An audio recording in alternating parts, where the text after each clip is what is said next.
Hello everyone, welcome to my YouTube channel English literature zone. आज के video में हम लोग द स्कॉलर जिप्सी, जो कि मैथ्यू अर्नोल्ड की काफ़ी फेमस पोएम है, उसका नोट्स पढ़ेंगे। तो नोट्स जो है काफ़ी इजी लैंग्वेज में होगा, और नोट्स के थ्रू अगर आपका हेल्प होता है आपकी सिलेबस क्या है, तो प्लीज़ आप लोग वीडियो को लाइक कीजिएगा, चैनल को सब्सक्राइब कीजिएगा और कमेंट करके बताइएगा कि वीडियो आपको कैसा लगा। तो चलिए वीडियो शुरू करते हैं। The scholar gipsy is one of the most elegiac यानी आप लोग जान रहे हैं शोक पोएम होता है जिसमें दुख को दिखाया जाता है, एंड फिलोसफिकल पोएम भी है, written by a great poet and critic, एक महान पोएट और क्रिटिक के द्वारा। क्रिटिक यानी आलोचक जो दूसरे के वर्क को जज करता है। क्रिटिक मैथ्यू अर्नोल्ड, मतलब मैथ्यू अर्नोल्ड के द्वारा लिखा गया, जो कि एक महान पोएट और क्रिटिक भी थे। Who worked as an inspector of school, और एक स्कूल के इंस्पेक्टर की पोस्ट पे भी ये क्या किए हुए काम किए हुए हैं। ठीक है, यहाँ पे फुल स्टॉप। फिर आगे देखिए, आप लोग देखिएगा यहाँ पे हम लिख रखे, अगर आपको क्वेश्चन जिस तरीके से करेगा ना उस तरीके से आपको आंसर देना है। तो ये नॉर्मल क्रिटिकल अपीयरेंस पूछ दिया या थीम पूछ दिया तो आप ये आंसर लिख सकते हो। अगर आपको पूछ दिया क्या कि the scholar gipsy present a detail criticism of Victorian peoples पूछ दिया, या क्रिटिसिज्म ऑफ लाइफ पूछ दिया, तो आपको पहले ये लिखना है, ये वाला लाइन।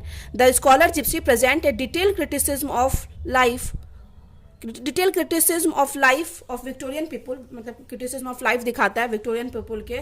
उसके बाद इट इज़, फिर यहाँ से शुरू करोगे, it is one of the most elegiac poems, यहाँ से। ठीक है, कोई भी क्वेश्चन पूछे किसी भी थ्रू का, बस शुरू में उस तरीके से एक लाइन लिखना है, उसके बाद सेम शुरू कर देना है, इट इज़ करके one of the most elegiac poem, ऐसे कर देना। और एंड में और आखिरी में जब हम लोग एंड करने लगेंगे तब हम वहाँ समझेंगे कि कैसे हम लोग को एंड करना है।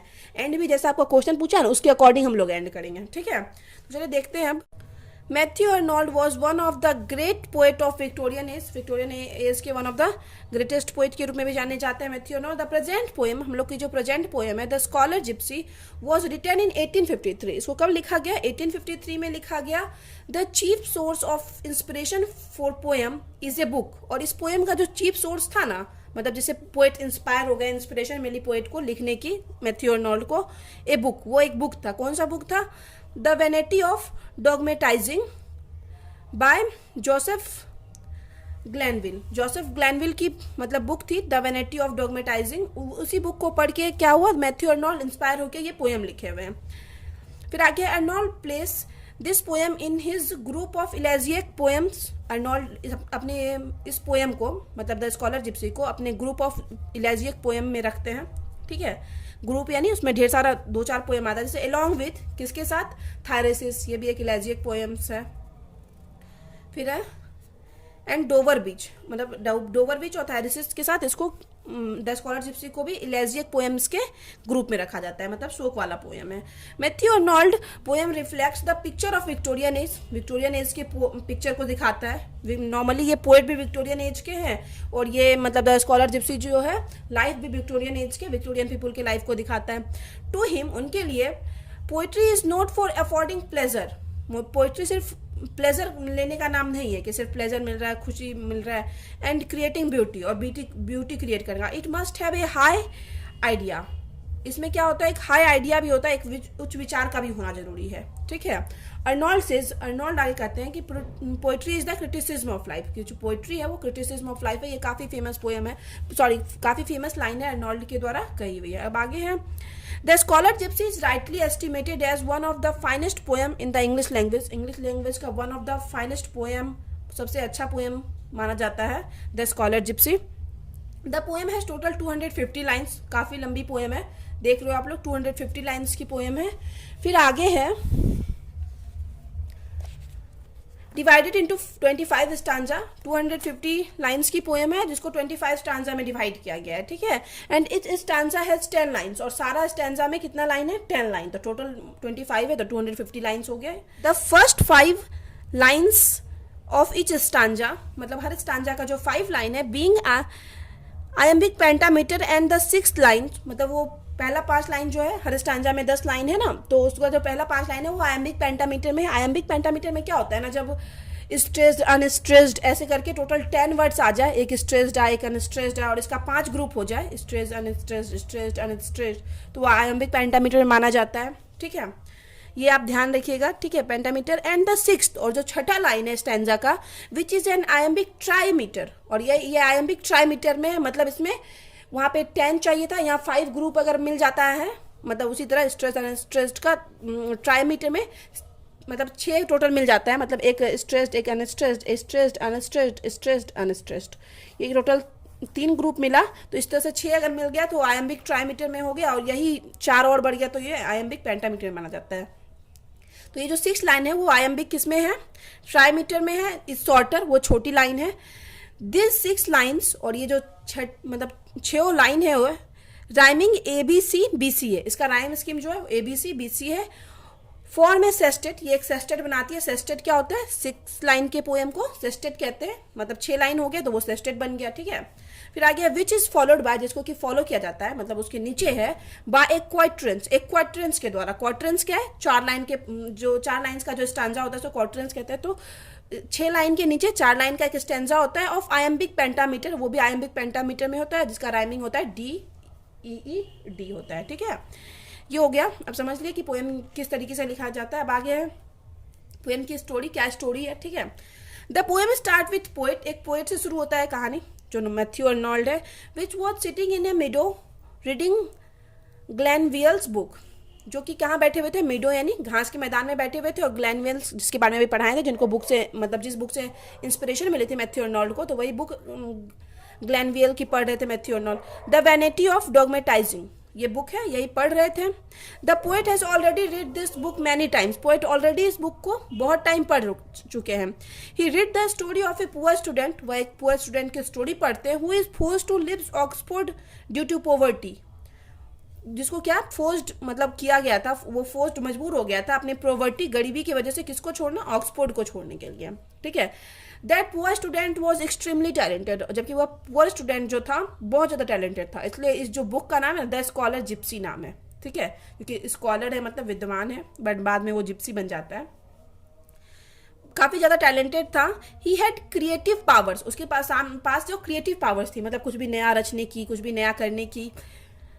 And he wanted to cultivate his power for noble purpose, और वह चाहता था कि अपनी पावर को यूज करे नोबेल पर्पज के लिए, कि महान कार्य के लिए, महान उद्देश्य के लिए। But he did not get the scope, लेकिन उसको कोई स्कोप नहीं मिला। सो ही लेफ्ट ऑक्सफोर्ड, इसलिए वो ऑक्सफोर्ड छोड़ देता है। एंड नेवर रिटर्न, और कभी फिर वापस नहीं आता है।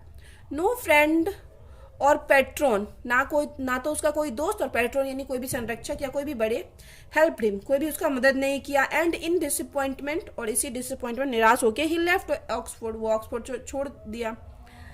ही लेफ्ट ऑक्सफोर्ड, मतलब ऑक्सफोर्ड यूनिवर्सिटी में वो पढ़ता था। ऑन ए समर मॉर्निंग में ऑक्सफोर्ड छोड़ा, to have occult and mystical knowledge, और क्या लेने के लिए, एक वो सोचा अब क्या लेंगे, ऑकल्ट यानी रहस्यमयी, मैस्टिकल नॉलेज लेगा, गुप्त और रहस्यमयी नॉलेज लेगा। पोजेस बाय द जिप्सी, जो कि जिप्सी के द्वारा दिया जाता था, वही नॉलेज के लिए वो अब सोच रहा है कि अब छोड़ देते हैं, वो नॉलेज लेंगे, ठीक है, वो रहस्यमय वाला गुप्त नॉलेज लेंगे। मोस्ट मैन, ज्यादातर आदमी थॉट, सोच रहे थे, that he was wasting his talents, कि वो अपना टैलेंट क्या कर रहा है, वेस्ट कर रहा है, by roaming with the gipsies, मतलब जिप्सी के साथ इधर उधर घूम के अपना टैलेंट क्या कर रहा है, वेस्ट कर रहा है। कहाँ वो ऑक्सफोर्ड में पढ़ता था, बहुत टैलेंटेड बच्चा था, और कहाँ ये इस टाइम में फंस गया, ठीक है, अपने गरीबी की वजह से ही फंसा। लेकिन बहुत आदमी यही सोच रहे थे कि वो अब सब कुछ बर्बाद कर रहा है, वेस्ट कर रहा है अपने टैलेंट को। बट वंस, लेकिन एक बार, ईयर्स आफ्टर, मतलब बहुत साल के बाद, इन द कंट्री साइड में, 2 scholar who were the class fellow of the scholar gipsy, जो कि मतलब 2 स्कॉलर्स को मिले, विद्वान मिले, जो कि द स्कॉलर जिप्सी के क्लास फेलो थे, मतलब सहपाठी थे, उसके साथ पढ़ते थे। मिट हिम, उससे मिले। And inquired of his way of life from him, और इंक्वायरी करने लगे, उससे पूछने लगे कि कैसे उसका लाइफ चल रहा है। The scholar gipsy told them, the scholar gipsy उसको बोलता है, that the gipsies knew the occult art of governing the thoughts, कि जिप्सी जो है ना वो जानते हैं थॉट को गवर्न करने का, मतलब कैसे थॉट पे राज किया जा सके, वो आर्ट जानते हैं। ऑफ अदर पीपल, दूसरे लोगों का। Who would be led to think just as the gipsies wanted them to think, और वो मतलब क्या करते हैं ना, इस तरह से गवर्न, मतलब किसी के थॉट को अपने अंदर कर लेते हैं कि जैसे जिप्सी चाहते हैं ना, वो सामने वाला इंसान वैसे ही सोचता है। The scholar gipsy told them, the scholar Gypsy फिर उनको बताता है, that he was learning from Gypsy the art of controlling, और यही आर्ट जो है जिप्सी, स्कॉलर जिप्सी किससे सीख रहा है, जिप्सियों से सीख रहा है। The controlling the thought of other man, दूसरे आदमियों के थॉट को कंट्रोल करने का। And when he has had reached perfection, और जब वो परफेक्शन को पा लेगा, जो स्कॉलर जिप्सी हम लोग का in art, he would published it to the world, और यह तब अपने आर्ट को पूरे वर्ल्ड के सामने रखेगा। हैविंग सेड दिस, यह कहने के बाद the scholar gipsy left them, scholar Gypsy उन लोग को छोड़ता है, एंड नेवर रिटर्न, और फिर कभी वापस नहीं आता है। बट द कॉमन पीपुल, लेकिन जो सामान्य लोग हैं, बिलीव दैट, ऐसा मानते हैं, he still strayed on the hills, कि वो अभी भी हिल्स पे भटक रहा है, and fields near Oxford, Oxford के नियर जो मतलब फील्ड है वहाँ पे वो भटक रहा है। And the poet has been making anxious inquiries about the scholar gipsy, अब पोइट पूरा इंक्वायरी करने लगता है उत्सुक होकर स्कॉलर जिप्सी के बारे में। But no one can give definite information, लेकिन उनको कोई सही इन्फॉर्मेशन, निश्चित इन्फॉर्मेशन नहीं दे रहा है। The scholar had been seen crossing the Thames, scholar को देखा गया है थेम्स को क्रॉस करते हुए, थेम्स नदी है। The scholar has given village girls bunches of flowers, village girls को स्कॉलर जो है, द स्कॉलर जिप्सी जो पढ़ाई छोड़ चुका है ऑक्सफोर्ड में, वो विलेज को क्या देता है, बंचेज ऑफ फ्लावर, फ्लावर का गुच्छा भी देता है। But none of girls ever had talk to the scholar, लेकिन कोई भी गर्ल आज तक स्कॉलर से कभी बात नहीं किया। नाउ पोएट थिंक दैट, लेकिन अब पोएट सोचता है that he must have been dreaming, कि वो पक्का सपना देख रहा है, because the scholar gipsy left Oxford 200 years एगो, जो स्कॉलर जिप्सी है वो 200 साल पहले छोड़ चुका है, किसको, ऑक्सफोर्ड को। और हिज फर्स्ट डिसअपियरेंस, और पहली बार जब गायब हुआ था, and the appearance of the sad story return by Glanvill, और तभी जो मतलब पहली बार गायब हुआ था ऑक्सफोर्ड, तो उसी के बाद ग्लेनविल के द्वारा क्या लिखा गया, ये सैड स्टोरी लिखा गया, ठीक है। ही मस्ट हैव डाइड, पक्का वह मर चुका होगा। Departed from the earth long since, कि बहुत पहले अर्थ से जा चुका होगा, मर चुका होगा। बट पोएट अगेन आर्ग्यूज, लेकिन फिर से पोएट आर्ग्यू करते हैं, तर्क देते हैं, खुद को ही तर्क देते हैं। पहले तो खुद ही सोचते हैं कि हम ड्रीम कर रहे हैं, लेकिन फिर खुद को ही तर्क देते हैं। जो ये पोएम से लाइन ली हुई है, no no the has not felt the lapse of hours, poet का कहना है क्या कि जो जिप्सी है, द स्कॉलर जिप्सी, इसको टाइम का कुछ पता ही नहीं चला होगा, क्योंकि वह इमॉर्टल है।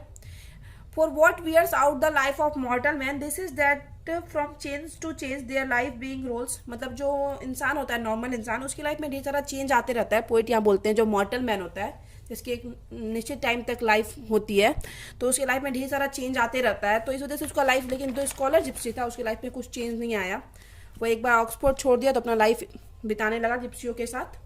फिर आगे है this that repeated shocks again and again, और जो मॉर्टल मैन होते हैं, नॉर्मल जो कॉमन पीपल होते हैं, उसके लाइफ में बार बार शॉक आता है, बार बार फ्रस्ट्रेशन आता है। इस वजह से नॉर्मल इंसान मर सकता है, लेकिन जो स्कॉलर जिप्सी है वो नहीं मर सकता, ये पोइट का मानना है। इस लाइन के थ्रू पोइट ये दिखाते हैं। The scholar must be imperishable, scholar जो है वो इम्पेरिजिबल है, मतलब कभी नहीं नष्ट होने वाला। He has not felt the lapse of hours which affect the life of common man, कि उसको लैप्स मतलब उसको समय का पता भी नहीं चला होगा, जो कि नॉर्मली किसको पता चलता है, कॉमन मैन को पता चलता है।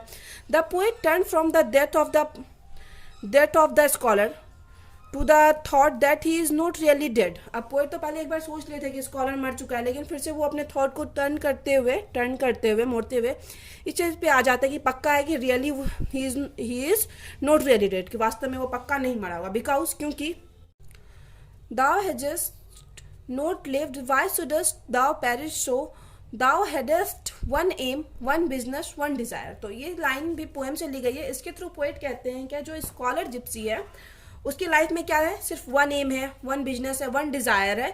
तो इस वजह से वो क्या हो सकता है कि कॉमन आदमी की तरह मर नहीं सकता, और यही जो उसकी मतलब एक चीज को लेके फोकस है लाइफ में, ठीक है। एक बार वो जो है पहले स्कॉलर था, ऑक्सफोर्ड का स्टूडेंट है, वो छोड़ा, तो अब वो जो भी सीखना चाह रहा है जिप्सियों से वो सीखने की कोशिश कर रहा है। तो ये जो वननेस है उसकी लाइफ में, सिर्फ एक चीज़ के लिए अच्छा करना कि जिस पे फोकस किए हुए हैं, तो वो हो सकता है कि उस वजह से ये मरा नहीं होगा। उसका जो वननेस है, उसकी जो सिंप्लिसिटी है स्कॉलर जिप्सी की, वो उसको मरने नहीं दी होगी। ये फिर से पोएट आर्ग्यू करते हैं खुद के ही थॉट से।